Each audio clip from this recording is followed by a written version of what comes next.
വിദ്യാർത്ഥികളുടെ പുതിയ സ്വപ്നങ്ങൾക്ക് ചിറകേകി ചന്ദിരൂർ ഗവൺമെന്റ് ഹയർ സെക്കൻഡറി സ്കൂളിൽ +1 പ്രവേശനോത്സവം.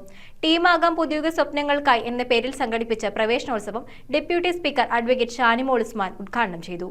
താങ്ങായി തണലായി മികവാർന്ന രക്ഷകർതൃത്വം എന്ന വിഷയത്തിലും വിദ്യാർത്ഥികളുടെ കരിയർ നിർണ്ണയിക്കുന്നതിൽ രക്ഷിതാക്കളുടെ പങ്ക് എന്ന വിഷയത്തിലും ബോധവൽക്കരണ ക്ലാസുകളും ഇതിനോടനുബന്ധിച്ച് സംഘടിപ്പിച്ചു. ചന്ദിരൂർ ഗവൺമെന്റ് ഹയർ സെക്കൻഡറി സ്കൂളിലെ +1 പ്രവേശനോത്സവം deputy speaker advocate Shanimol Usman ഉദ്ഘാടനം ചെയ്തു. ടീമാകാം പുതിയുഗ സ്വപ്നങ്ങൾക്കായി എന്ന പേരിൽ സംഘടിപ്പിച്ച പ്രവേശനോത്സവം വിദ്യാർത്ഥികളുടെ അക്കാദമിക മുന്നേറ്റത്തിനൊപ്പം കൗമാരപ്രായത്തിലെ മാനസിക ശാരീരിക വെല്ലുവിളികളെ അഭിസംബോധന ചെയ്യുന്ന വിവിധ ബോധവൽക്കരണ പരിപാടികളാലും ശ്രദ്ധേയമായി. ഇതിന്റെ ഭാഗമായി താങ്ങായി തണലായി മികവാർന്ന രക്ഷാകർതൃത്വം എന്ന വിഷയത്തിലും വിദ്യാർത്ഥികളുടെ കരിയർ നിർണ്ണയിക്കുന്നതിൽ രക്ഷിതാക്കളുടെ പങ്ക് എന്ന വിഷയത്തിലും ബോധവൽക്കരണ ക്ലാസുകൾ സംഘടിപ്പിച്ചു. സ്കൂൾ പ്രിൻസിപ്പാൾ ലീന വി ചടങ്ങിൽ അധ്യക്ഷത വഹിച്ചു. പഞ്ചായത്ത് അംഗം Jyothilakshmi, Pattanakkad block president CK Rajendran, Aroor panchayat president CK Pushpan, MN Simil, Suma teacher, NK Rajeevan, Anil Elayapadam, Maneesha Jyothish, Sali Saleesh, Shobhana KV, Shaji P, Hilal Muhammad തുടങ്ങിയവർ പ്രസംഗിച്ചു. News bureau, Aroor.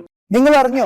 നിങ്ങൾ കാത്തിരുന്ന കൊച്ചിയിലെ ഏറ്റവും വലിയ വിലക്കുറവ് ജൂലൈ 2 മുതൽ 6 വരെ സോൾട്ട് ഹൈപ്പർ മാർക്കറ്റിലെ ഓഫറുകളുടെ പെരുമഴയാണ്. ഏറ്റവും വിലക്കുറവിൽ എല്ലാ വ്യാഴാഴ്ചയും ഫ്രൂട്ട്സ് ആൻഡ് വെജിറ്റബിൾസ്. എത്രയും പെട്ടെന്ന് ചുള്ളിക്കലുള്ള സോൾട്ടിലേക്ക് പോരെ.